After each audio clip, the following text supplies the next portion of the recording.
குர்ஆனுடைய அடிப்படையில தான் ஆதாரப்பூர்வமான ஹதீஸ்களை வகைப்படுத்தி இருக்கிறார்களே தவிர எந்த ஹதீஸ்களை இமாமு சொந்த அபிப்பிராய பிரகாரம் அவருக்கு பிடிச்சத சஹீஹ் என்றும் அவருக்கு பிடிக்காத லைஃப் என்றும் எவரும் நிராகரிக்கல. நியாயமான காரணங்களை வச்சுதான் நிராகரிச்சிருக்கிறாங்க.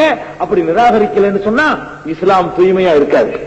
இஸ்லாம் வேற வடிவத்தில் இருக்கும். இஸ்லாத்துக்கு எவனும் வரமாட்டான். அந்த ஹதீசுகளை வச்சுக்கிட்டு அந்த இஸ்லாத்துக்கு நீங்க கூப்பிட்டீங்கன்னா இந்த பொய்யான இஸ்லாத்தின் பக்கம் எவனும் வரமாட்டான். அதற்காகத்தான் வடிகட்டினாங்களே தவிர வேற எந்த காரணமும் கிடையாது. இந்த சஹீஹ் லைஃப்ங்கிறத கூட 14 நூற்றாண்டுக்கு பிறகு நாங்களா கழிச்சு கட்டுறோம்? நாங்களும் கழிக்கல. நீங்க பிடிக்கிறது பிடிக்காத அடிப்படையில் முடிவு செய்யறாங்கிறீங்களே, இது அந்த ஹதீஸ்களை மேதைகள் மீது நீங்க சுமத்துறீங்க, எங்க மீது சுமத்துற. நாங்களா இது சஹீஹ் நாங்க லைஃப் தீர்மானிக்கிறோம்.